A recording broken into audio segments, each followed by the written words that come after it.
Okay, wonderful. Thank you so much. So glad to see everyone today. Thank you for joining us. Feel free to keep introducing yourself in the chat. Maybe tell us where you're from and where you are in your career. If you're in your grad school era, in your undergrad, if you're looking for a job, feel free to drop that in. We will start our panel discussion shortly, and just please feel free to drop any questions in the using the Q&A function in the bottom of your screen. We will have a first a guided discussion as we start the panel. I'll be asking our panelists a few questions and have them introduce themselves, and then I will start going through the Q&A portion and uh, allow you to ask the questions that are relevant and important to you all. So at this time, I want to introduce myself. My name is Ekmari Melendez Fernandez. I am a neuroscientist by training, and I currently work at Eli Lilly and Company as an associate director in oncology in the precision medicine and diagnostics team. I was in academia for about 10 years in research in different areas of neuroscience and have since transitioned. So now I'm going to pass it on to our speakers. I see Juanita, you're unmuted, so I'll start with you. If you want to introduce yourself briefly and then pass it on to the next speaker. Okay, sure. My name is Juanita Limas. I also work at Eli Lilly. So I'm originally from Iowa. I think let's see, what else was I supposed to introduce? I went to school at the University of North Carolina at Chapel Hill, got my PhD in cell cycle regulation and cancer biology. Right now I currently work at Eli Lilly. I've been here almost 5 years. And I work in early drug discovery as an in vitro cell pharmacologist. I primarily work on building cell-based assays and doing high throughput screens for right now in the incretin space. And let's see, I think I'll pass it off to Luz. Gracias, Juanita. Hi, everyone. So excited to be here and happy to see so many familiar names in the chat. Thank you all for joining. I'm Luz Cumba Garcia. I'm an immunologist, policy advisor, and science communicator. I work in a very interesting intersection of science, global health policy, and diplomacy. I'm originally from Puerto Rico, and I did my PhD in immunology at Mayo Clinic in Minnesota. I'm the founder and principal consultant of SciPolicy Global Strategies, and I work with scientists, institutions, and policymakers to help them translate evidence into action through science communication, policy, regulatory policy. I served before in the federal government at the State Department and at USA. I was a AAA Science and Technology Policy Fellow as well. And I was a health advisor between the US and Mexico in global regulatory policy, pandemics, outbreak responses. So yeah, happy to be here. Pass it on to Jose. Hello, everybody. Jose Martinez. I am currently a physical scientist at the RAND Corporation, which is a think tank. But I'm currently serving as a Arctic policy advisor or the Department of Defense. As well as a policy professor at the RAND School of Public. They just changed the name, sorry. So it's the RAND School of Public Policy now. But I did my PhD at the University of Wisconsin-Madison in cellular molecular biology. My research background is kind of a little bit all over the place. My thesis was on stem cell modeling for Alzheimer's disease onset in individuals with Down syndrome using bioinformatics and stem cell modeling. But before that, I did, C. elegans work and kind of gene editing, as well as inorganic synthetic chemistry. Worked in healthcare for a while. My portfolio at RAND is a little bit all over the place, mainly because of the interests that I have. But a little bit of health policy, national security, now Arctic policy. And I'll leave it at that, and then we can, because otherwise I'll rant. So feel free to cut me off whenever, Ekmari. You go. Okay. Well, thank you so much, everyone, for introducing yourselves. I appreciate you taking that time. Um, so now I want to ask, at what point in your graduate career did you realize you wanted to do something other than the quote unquote traditional academic research route, if that happened while you were still in graduate school? And how did you prepare for that career transition? Does anybody want to start with that one?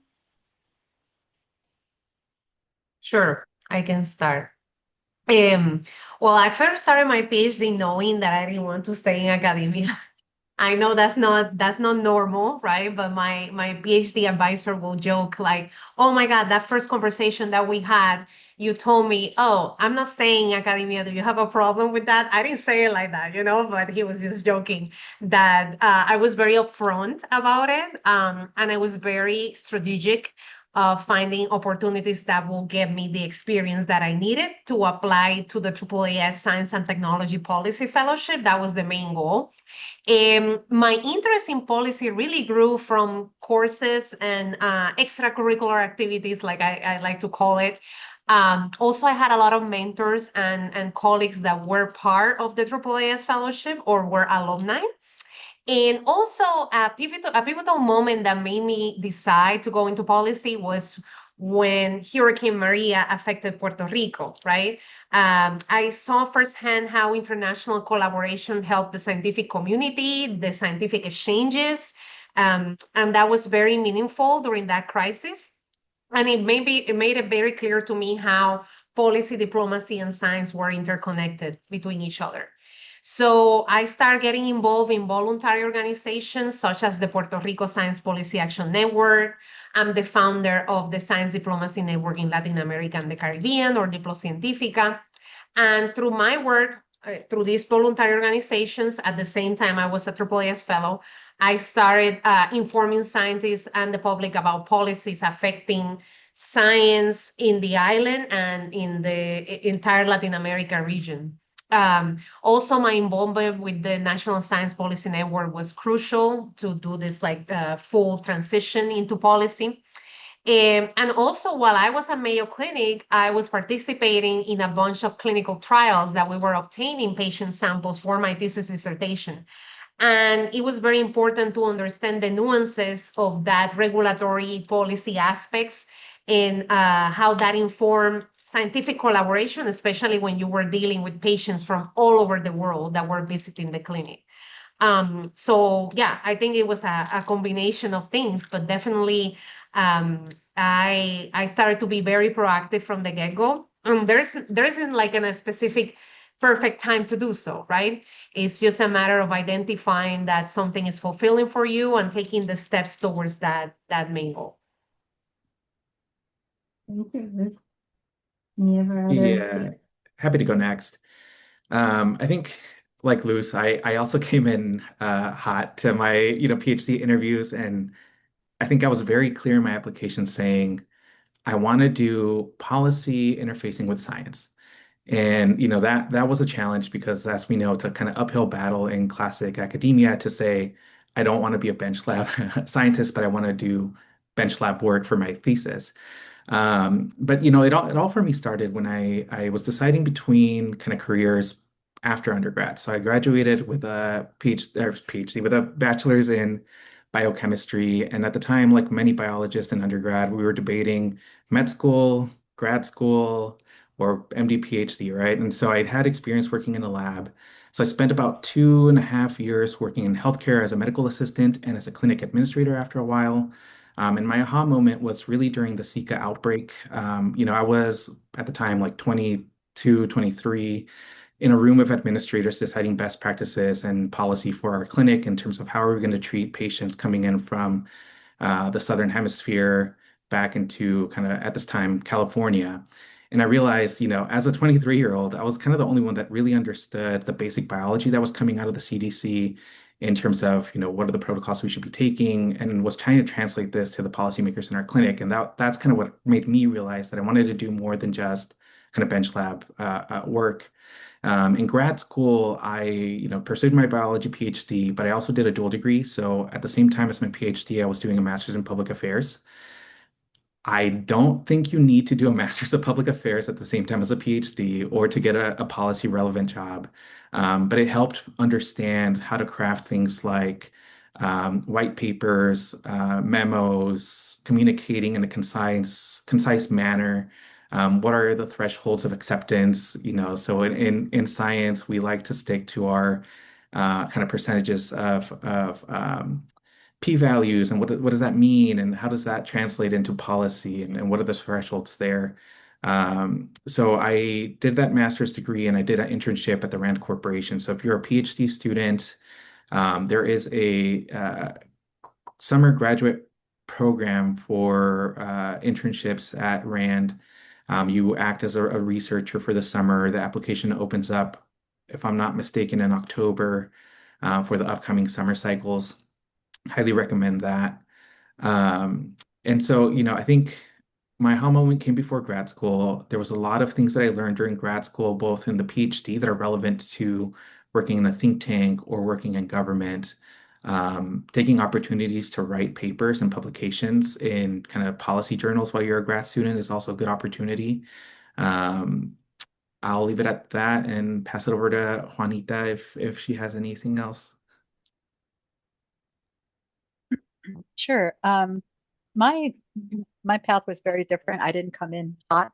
I didn't come in thinking that I wanted to go into industry. Industry was like a something that I didn't consider until like maybe my third year of my PhD. I came into my PhD wanting to become a PI. I got a Gilliam Fellowship and I wrote my personal statement based on that. Um, that was my dream, is to become a Mexican American PI. I didn't see those types of people out there, so I wanted to, that was going to be my dream. But my third, right after my qualifying exam, I took my qualifying exam my second year, my third year. Um, I started just looking at the reality of whether or not I was going to be able to get a postdoc and how feasible would it be for me to actually land a PI job. And, I was thinking about getting the Hannah Gray Fellowship from HHMI because I was already a Gilliam Fellow. So that seemed like a logical path. And I started doing just sort of I know it seems kind of weird, but a cost benefit analysis to try to figure out if the numbers worked, and they just didn't. And so I realized that the odds were really, really, again, I was like very, I don't know, I guess just like, oh, I can do this, like I'm the first in my family to even get to high school. I'm the first in my family to get to college. I'm always the first. So I was like, I was always the first, so I could just do this. The odds were stacked against me, but I was like, whatever, that's just the way my whole life has always been. But maybe it's because I was older and I was like, I don't want to gamble with that what if, I just couldn't, and sending money home to Apa, to my family was really important to me at that time. And so I just, again, did a cost benefit analysis and I was like, I just can't. So that's when I started thinking about industry. Got involved with the SMDP program where I got matched up with an industry mentor in my fourth year of grad school, and then kind of took out side path that way. So happy to follow up with anybody, but I will pass it off to let's see, Jose already talked. Luz. Oh no, Luz. Or yeah. Who else hasn't gone? Yeah, we just went around. Okay. Awesome. Okay. So once you did that cost benefit analysis, Juanita, and you realized that was the path you wanted to pursue, you mentioned the SMDP program, or the Scientific Mentoring and Diversity Program, if I'm not misremembering what it stands for all of you listening. It's a program that matches students in their PhD, and I believe it also encompasses postdocs, with industry professionals. Juanita, can you tell us in just like a quick minute blurb what that program is like and what impact that had on your career and your now job at Lilly? How did you get there? Yeah. Really quick. They just match you. You fill out an application. You need 2 letters of recommendation. You get matched up with an industry mentor anywhere in industry. So mid pharma, small biotech, big pharma.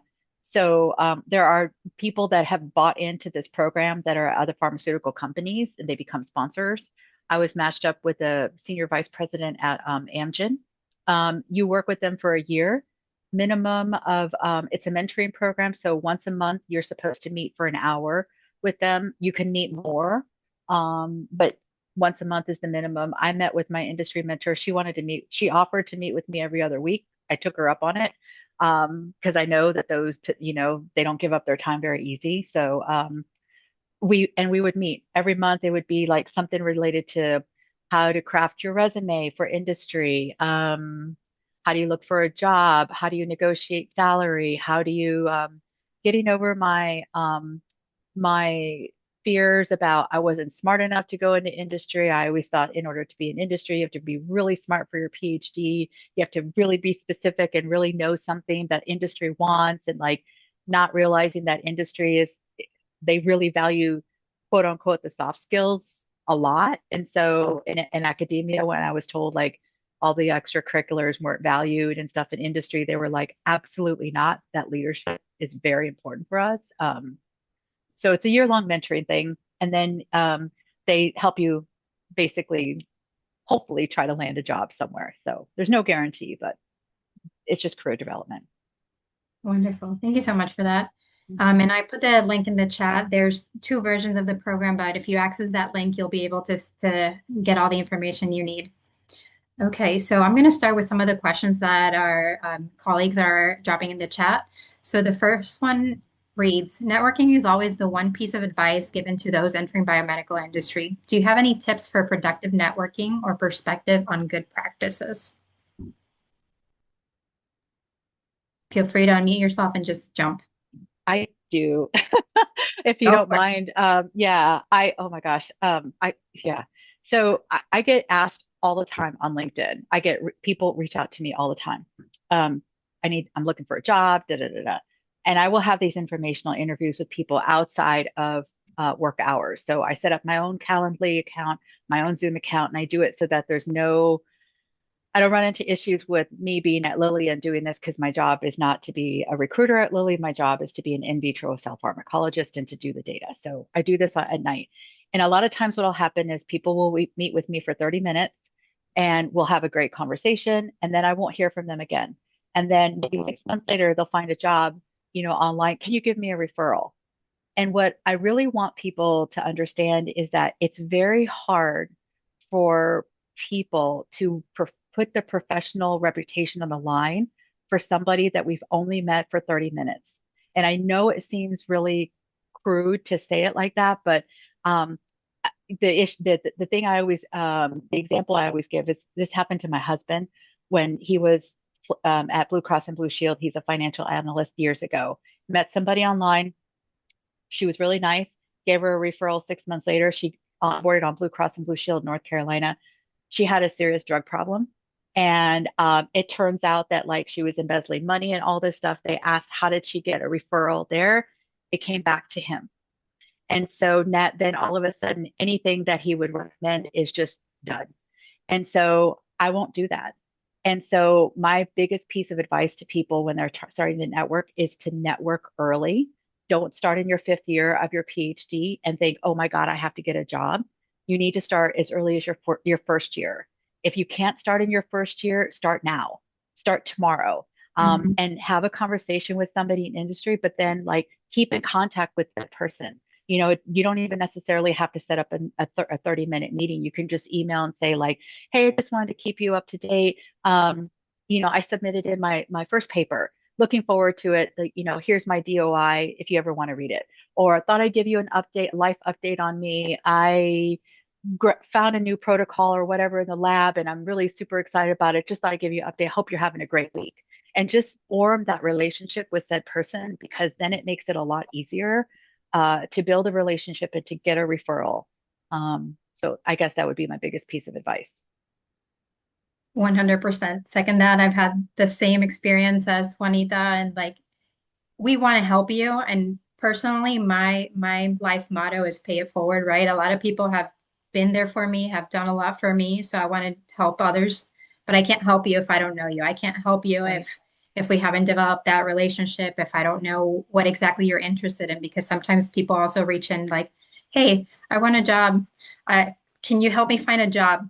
Okay, a job doing what? Right. Let's chat, So, Luz, I think you were about to say something.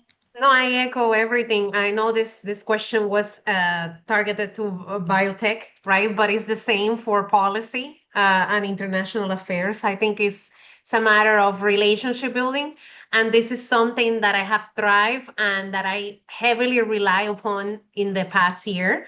I was terminated from my federal role last year. It's gonna be a year on January 29 in a couple of days. Time flies, and that situation made me reinvent myself and start something that I always wanted to do, that was starting my own consulting company.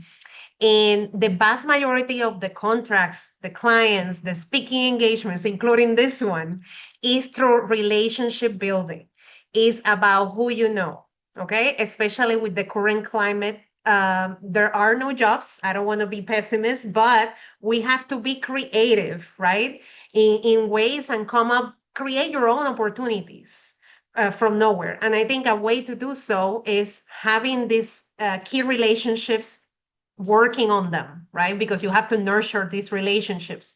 And in that way, you will get referrals, you will get opportunities. And that has been my personal experience. And I just wanted to share it with you because this is something that if I didn't have that, I don't know where I would be right now. So.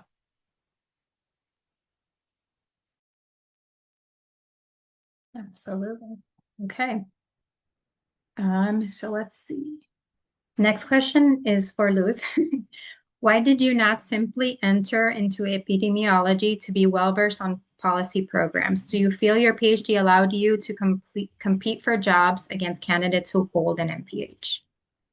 Yes, that's a great question. So when I decided to do a PhD, because although at the beginning I knew I didn't want to stay in academia, I wasn't completely sure I was going into policy, because I actually did some internships on biotech, on entrepreneurship. So I wanted to keep my options open at the beginning. And having a PhD opens doors, especially from an institution like Mayo Clinic, right? So it's not, I think it was strategic in that way, to have a higher degree than a master, not underestimating anybody, but especially in the government, they like, I was a science advisor, first with Mexico and then with PEPFAR, the US President Emergency Plan for AIDS Relief, which is a foreign aid assistance program. Still in assistance, but I don't know for how long.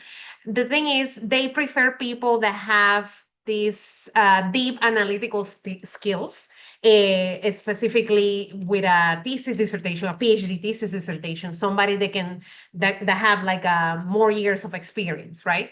They don't care so much if your degree is in epidemiology, immunology, neuroscience. They don't care about that, right? They care mostly about your analytical skills. So that was the reason behind that. Thank you for the question. Thank you, Luz. Let's see. How do you make a meaningful first contact when transitioning as a master's student to science writing or translational roles besides science? If you wrote that question, if you want to come off mute and maybe like expand or maybe type it in the chat.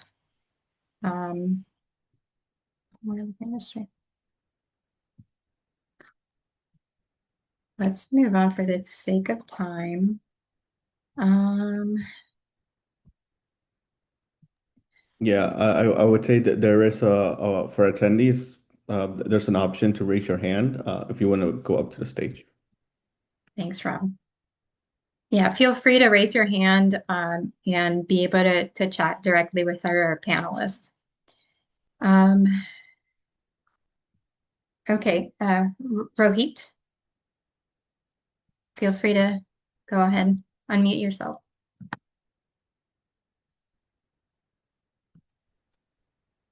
Yeah, hi, can you guys hear me? Yes, thank you.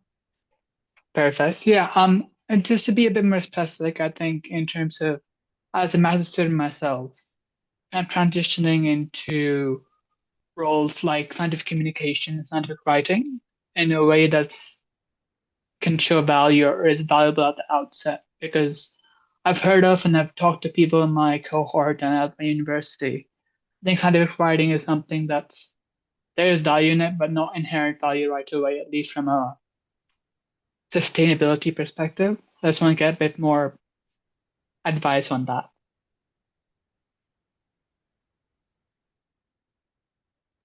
So just I'm gonna just repeat the question and maybe see if I'm understanding it correctly. So you're currently in a master's program thinking about going into science writing, and you wanted to get insights into kind of the value of science writing and how to network in that realm. Is that correct?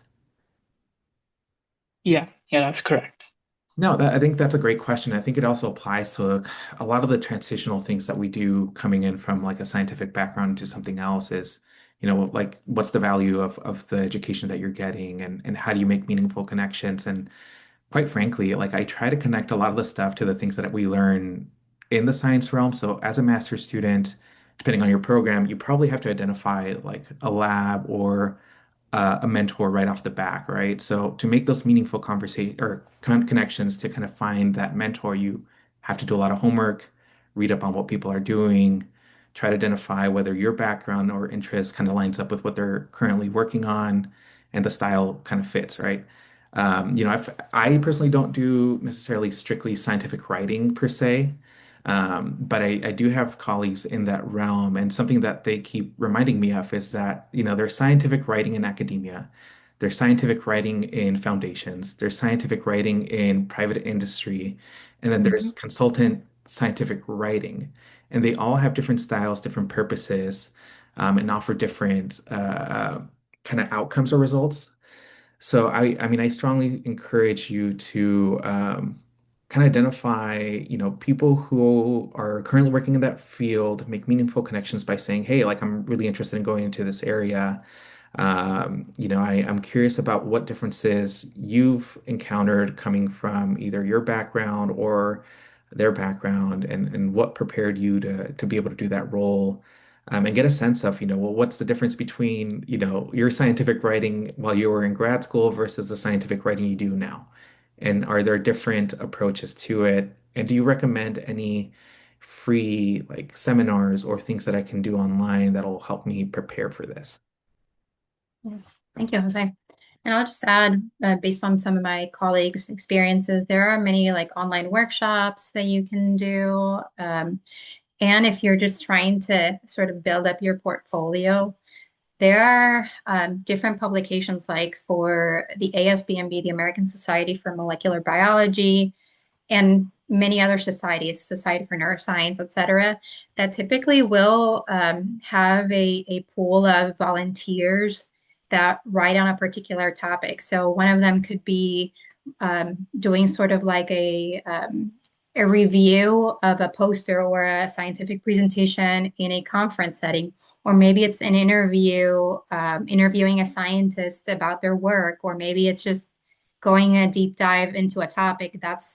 Those are different ways that you can start building up your portfolio in the sciences, and potentially that way you meet other people in that space and kind of bridge that transition from what you're doing in graduate school currently or in whichever stage you're at to where you want to be.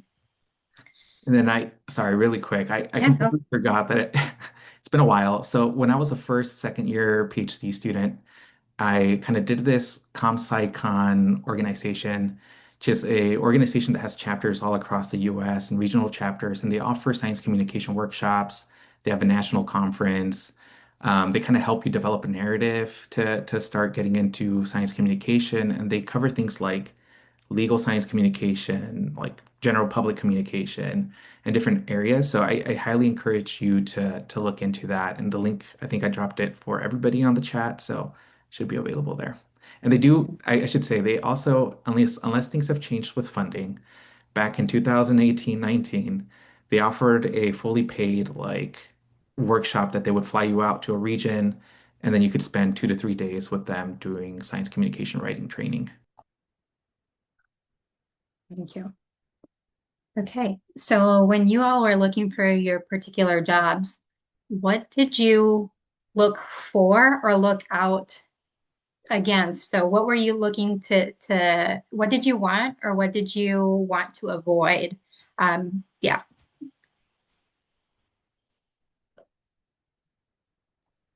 I I'll say. Yeah, I laugh because I'm like, I wanted everything academia had to offer without the salary of academia, if I'm being quite frank. And but I wanted to have everything, and so really what I was looking for was learning about different options, right? So initially I started thinking about consulting because I thought that would be a good way to do data analytics, get a good salary, and then, expand on something else. And I quite frankly didn't know what a think tank was until I like went to Rand and did an internship. And I realized that Rand was academia without it being academia, because, I'm able to be a professor. I have applied to NIH grants, currently submitting an NIH R21, have foundation funding to do like research that I kind of started, not something that Rand has been currently doing. I can PI on projects. We publish in both like academic and non-academic journals. We do peer review. Um, so, there's options for you to find things that are academia adjacent, without the like postdoc road, without the other things that might be attached there. And I say that from a personal standpoint of, I financially, I think Juanita might have said this, it's hard when you think about having to contribute back to your family and like the sacrifices that you've made thus far, and being in my personal situation, mid to late 30s, trying to find a job that would help me to follow my passions and keep exploring like the scientific community and contribute to society while still being able to support kind of family. Um, so, there's options there, and I'll stop ranting because otherwise I'll keep going.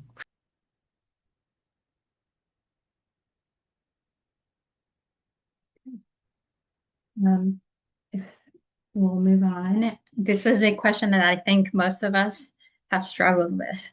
So, if you've experienced imposter syndrome, whether that be applying for a grant, an internship, a role, how do you best balance your interests with having enough experience? How do you, and I'll expand a little bit more from what this person wrote, like how do you, A, give yourself a talking to and bring yourself up to doing it? And how do you balance that, knowing that maybe you don't have all the experience, but you have um, the qualities, the soft skills that will enable you to complete that role or be a functional member of that space.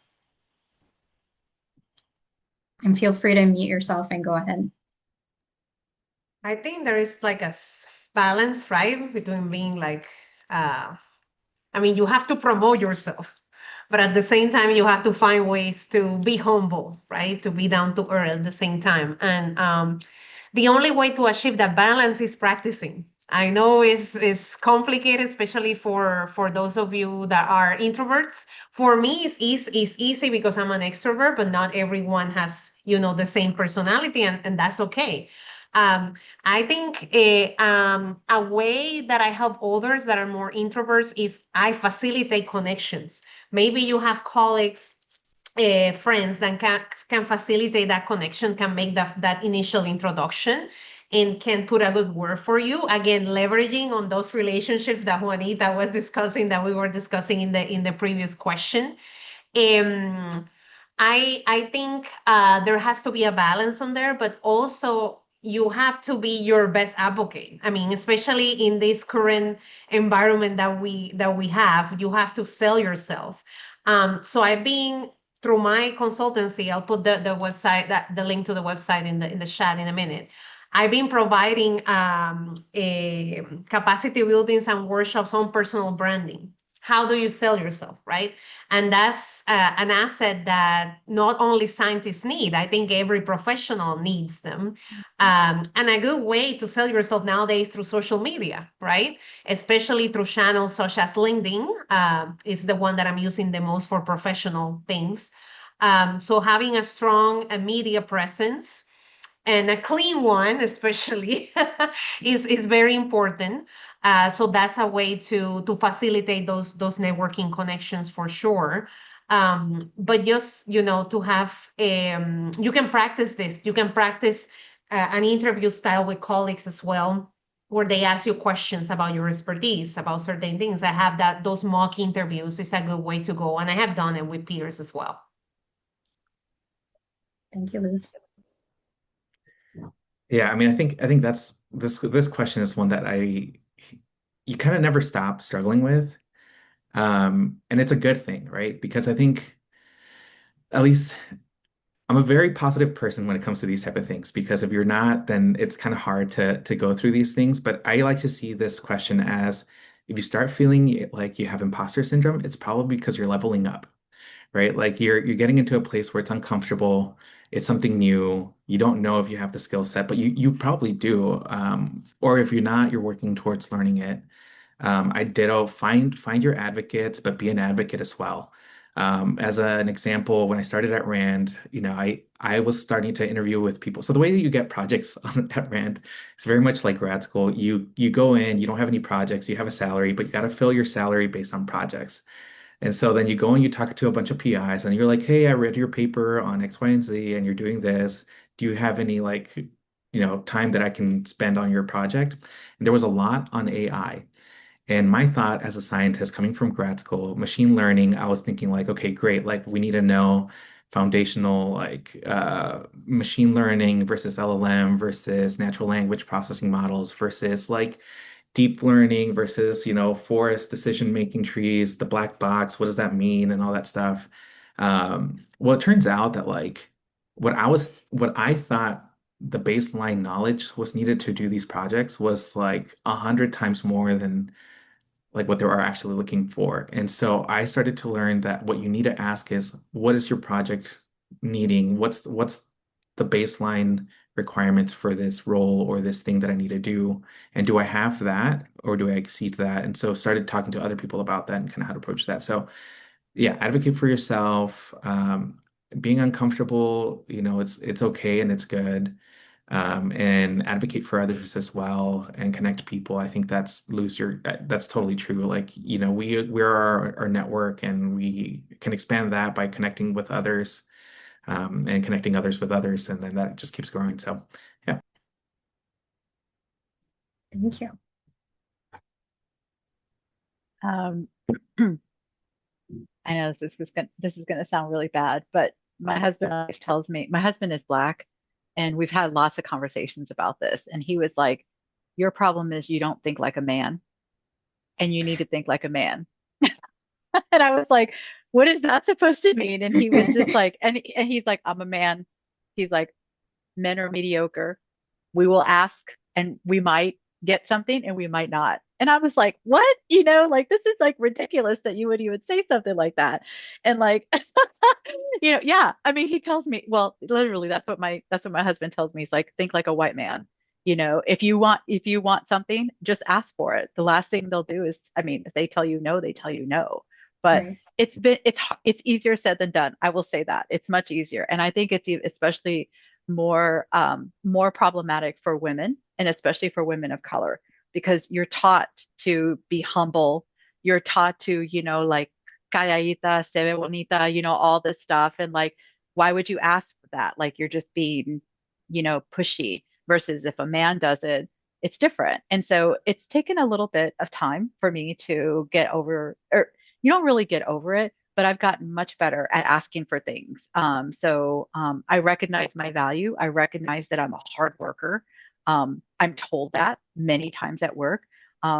I'll work anybody under the table. I'll work nights, weekends, whatever, because that's what you do. I mean, if you're Latino or you're a person of color, I mean, you got to work 10 times harder than everybody else. Like, you've been conditioned that way, Black, Latino, whatever. So I know that about myself. And so I try to channel that whenever I'm asking for something more. It seems really basic, but it's easier said than done. I still Mhm. struggle with it myself, but acknowledging it, I guess, is the first step. So, Yes. So I will add just one little thought. Where I work, we have it, and I'm sure lots of companies do this, right? But you have like your performance review at the end of the year, and we have to like do a self-assessment and whatnot. And for me, this has been really hard because a lot of people comment on like their quote unquote achievements. And for me, it's like, well, how do I distinguish an achievement versus I'm doing my job? So the thing that kind of started clicking, someone said recently, is just every time you do something for your role or whether, grad school, wherever you're at in your life, in your career stage, start keeping like track of it. Like I achieved XYZ, the impact was this. So published a paper with, in XYZ journal, impact factor of whatever, or I gave a lecture to 20 students on blah, blah, blah. I did assign the, 5 objectives. And so measurable outcomes. And that way it makes it a little tiny bit easier for you when you have to speak about yourself and about your work. You can go back to that and be like, oh, okay, I have been doing things. And then the last thing I'll add, I really liked what Jose said about like the you're kind of like growing, right? Whenever you start feeling that quote unquote imposter syndrome, because it really is that, right? If you feel super comfortable and you feel like you can do this, let's say, then maybe it's an area where you should try to stretch yourself. If you're not stretching yourself, you're not growing. And if you're not growing, then, you're not moving forward. So I'll leave it at that. Okay, let's move to the next question. What were helpful prompts or questions in picking your career path, unless you already knew exactly what you wanted to do? Were there core experiences as a grad student or wherever you were at in that space before going into your career path or helpful questions? And this person states that as a recent graduate, it's been a little overwhelming and challenging in the market that we're at, pushing outside of their planned path. And Eber, if you want to expand on your question, feel free to unmute yourself.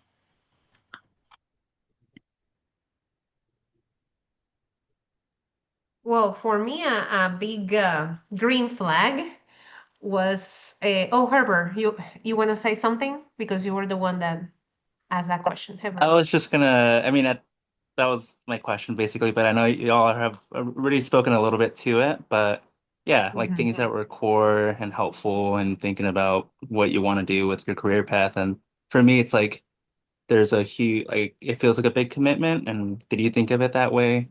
Yeah, what were helpful things for you? Yeah, thank you so much. I love the questions. Thanks for being so engaged, everyone.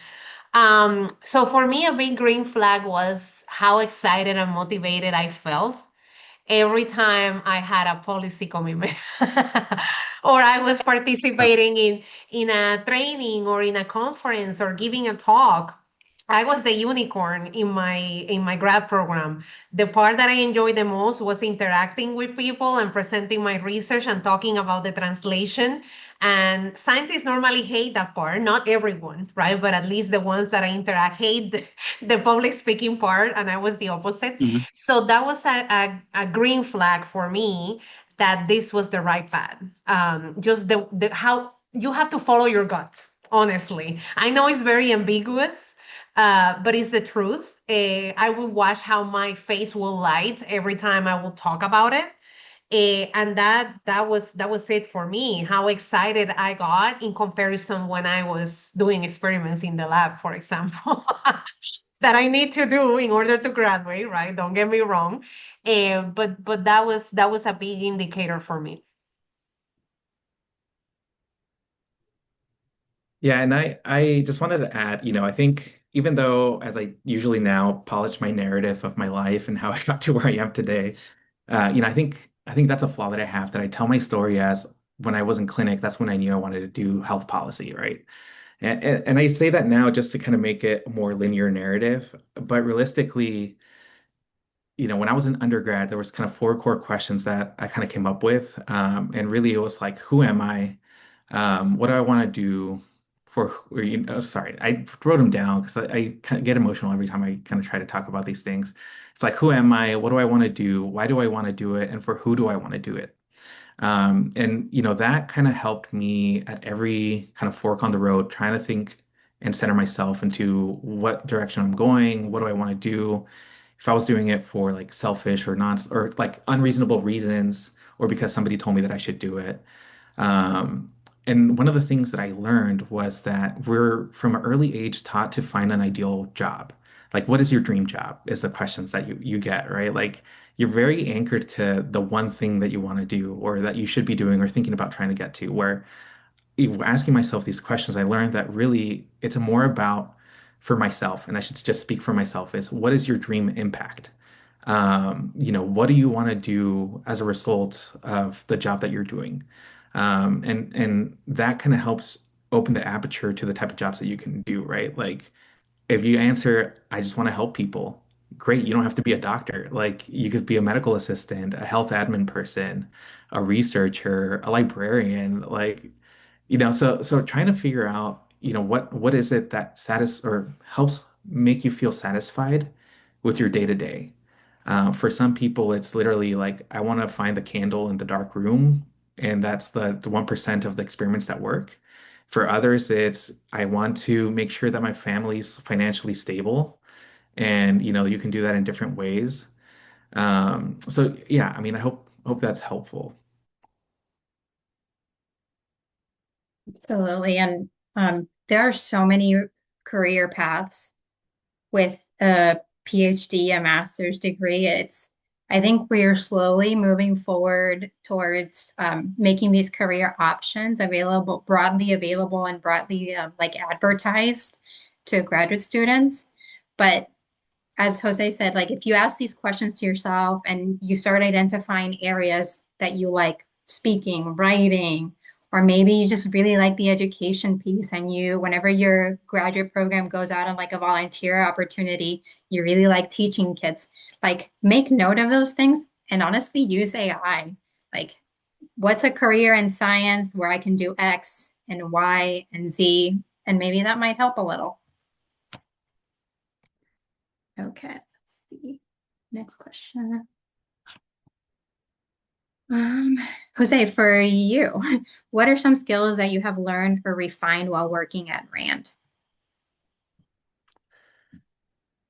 I mean, yeah, a lot of the things in the PhD program has definitely been refined. So like writing reviews. So the core style of a RAND project, and I'm gonna go on a limb and say Lou's probably consulting projects as well, is that like you get the question and the prompt, right? And then the first thing you do is a literature review or like a scan of the landscape, which is essentially like, what's the literature? What's it saying? How do we put that together?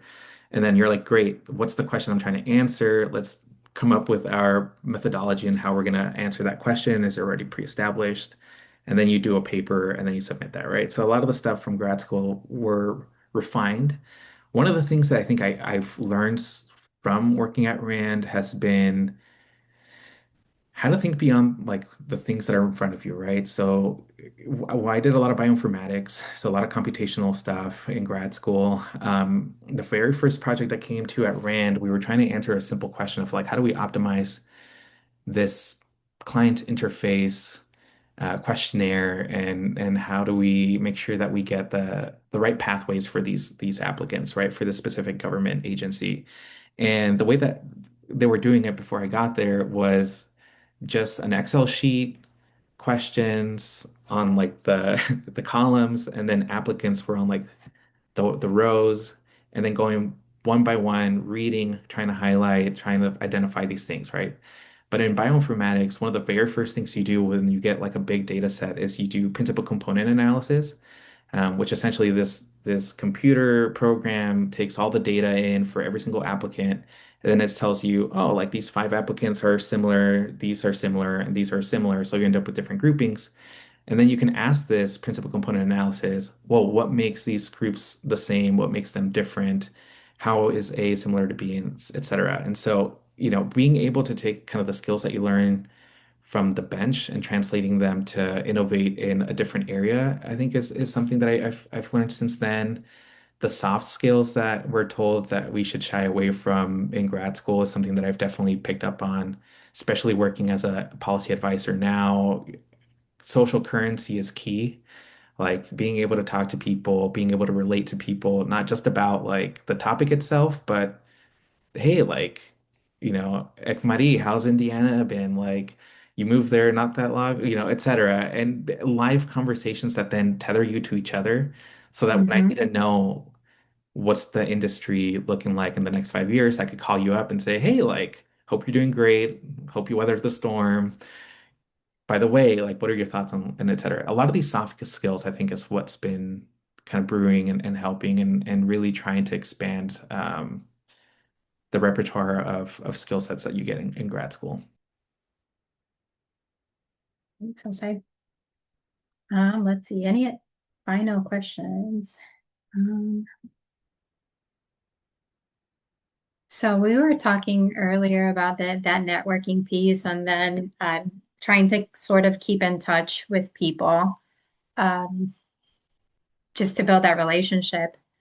Are there any particular ways of interacting that you see that are most helpful to you as a potential unofficial mentor or person supporting people wanting to break into some career outside of the traditional academic route, or something that they shouldn't do on the flip side?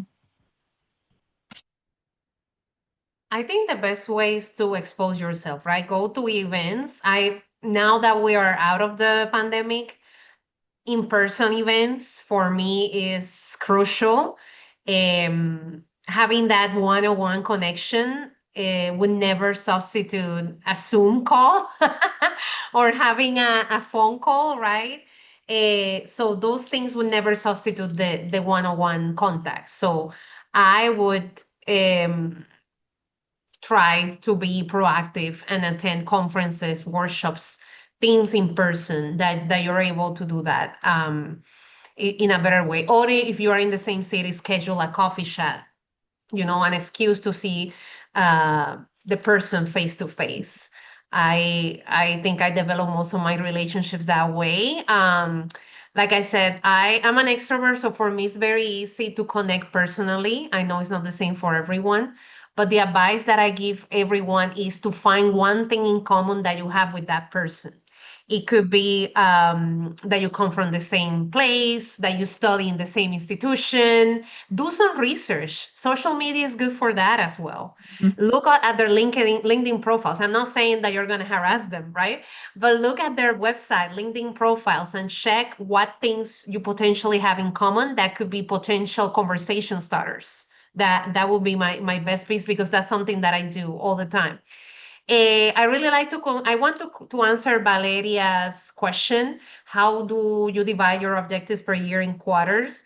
I love making lists, to-do lists. I have lists for everything, like everything, and I color code things. I like to focus, my piece of advice would be to focus on three things for one day, right? And I know it's easier said than done, but I always like, there are even in Amazon, you can find these notepads that they have like specifically 3 lines of 3 things that you should focus for that day. And try to prioritize. I always like to have a column of the deadline right next to each other. Like this has a hard deadline, or this is more like flexible. I think those, for me, is helpful, especially now as a business owner, to manage all the different engagements that I have, because I'm not only doing the capacity building or the consultancy, I'm doing the accounting, I'm doing the social media, I'm doing everything right now. So for me, it's a good way for time management. Awesome. Jose, Juanita, any last thoughts? I mean, everybody's got some, I echo pretty much what everybody said. The only thing I might add would be when you reach out to people, try to be Um, Try to be very focused about what you're asking people. I get a lot of people on LinkedIn like, so what's your job like at Lilly? I'm like, you don't care about my job. Like you just want a job. Like, like just, like you don't care. And that's fine. Like you don't have to care about what I do. So be strategic about what you're asking. I mean, don't come out and say, I'm looking for, try to get me a job. Do your homework on the company. So, like, if you know a little bit about Lilly or if you know a little bit about biopharma, um, what I see a lot of students doing, or just a lot of job seekers, is that they're not targeted and focused about their job search. And like everybody has said, the job market is brutal. It is absolutely brutal. So you can't just go out there and just put yourself out there like you used to and just throw out hundreds of resumes and see if one will stick, because you're going to get really frustrated after a while because you're going to keep going and going and going and nothing is going to stick. So what I found is that when people are very specific and targeted and they're like, I would like to focus on this part of industry because I'm really good at this. Great. I can work with that. I can help you try to figure out, or I can look into my network. I may not know at my particular company where you might be useful, but like I know people at Pfizer, I know people at BMS, I know people all over the industry because I have a big network. And so I'm like, let me put you in contact with so and so. So I will email introduce people on LinkedIn. Hey, so and so is, PhD student, blah, blah, blah. Would you mind having a conversation with them? It may not go anywhere. That person may ghost them. And I always tell them that, I'm like, look, this is like, I don't know, I can't control what they're going to do, but I can at least put you in contact. Or, if that doesn't work, I always tell them strategies that I did. I would go into the search bar and I would type in like early drug discovery, drug hunter when I was first looking and see who came up in LinkedIn. And then I would like cold email people. And it was kind of, hard to do that. Got a lot of people that just blew me off, but I got a few hits. My industry mentor was the one that told me that. She was like, you may get a hit somewhere. And that has ended up how I got it at Lilly, is that somebody responded to my email and then somebody else told Bill Heath about that. And then I ended up, then the whole ball started rolling and that's how I ended up at Lilly. So yeah. And you probably, when you message those people, you were not just like, hey, I want a job. I'm Right. interested in XYZ, blah, blah, blah. This is my background. Right. Oftentimes people suggest sending like a CV or a resume. Right. And adding to that, if you're looking at a particular job, try to target, oh my God, what's the word I'm looking for? Like tailor your resume or your CV to that target job description. So what I personally do, I have my master resume and CV, which has everything I've ever done anywhere. And then depending on which job I'm looking for, job description, I remove things that aren't relevant, or maybe I tweak the wording to apply directly to Yep. that job description. So, Jose, were you wanting to say something? Yeah, I was gonna say, I think, when it comes to AI, there's usually the camp of like AI is going to rule the world, and then there's the camp of like, no, seriously, AI is not that big of a deal, right? I fall in the AI is not that big of a deal. Like, stop catastrophizing it. My own, I should say, all discussed in this call are my own personal views and not that of Rand or the DoD. But I would say this is where AI does come in handy with what Ekmadi is saying. And prompt engineering is key. Mm-hmm. So look up, there's a couple of articles out there that are like discussing how to prompt engineer successfully. And one of the things that I use AI for, if I'm ever thinking about, applying to something or, would I be a good fit, is start by saying in your prompt, act as a senior recruiter for X company. You're going to review my CV that's attached to this chat and give me feedback on how I fit to this job description, attached link to job description. As a result, give me a match score of out of 100 and tell me what are the top five things, keywords, or key experiences that I'm missing. Obviously, take it with a grain of salt because it's AI. But I think that's a good way to kind of feed it your master CV and it'll tell you like, okay, great, like, you're matching in these areas, you're not matching in these areas, you can improve this way. But then you can start tailoring your experience, your CV, and make it feel a little bit better in terms of when you're reaching out to somebody, you're not sending them a four-page CV, including like everything that you've done. You could send a one pager and you can prompt AI to say, what are the key experiences that will summarize to one page that will, communicate my best match fit to this job description. So use tools, innovate in how you're using them. I think just to ditto on the checklist, I too am a fan of checklists and whiteboards. You can kind of see my whiteboard that's like right there. So I have a checklist because I think it makes you feel good too when you like something Yes. out and it's motivating, especially when things are just not going your way. And if you just say, make sure the data is correct, you mark that off. That's great. Um, but yeah, like, I think everything that everyone said is right on point. Thanks for having us on here. Yes.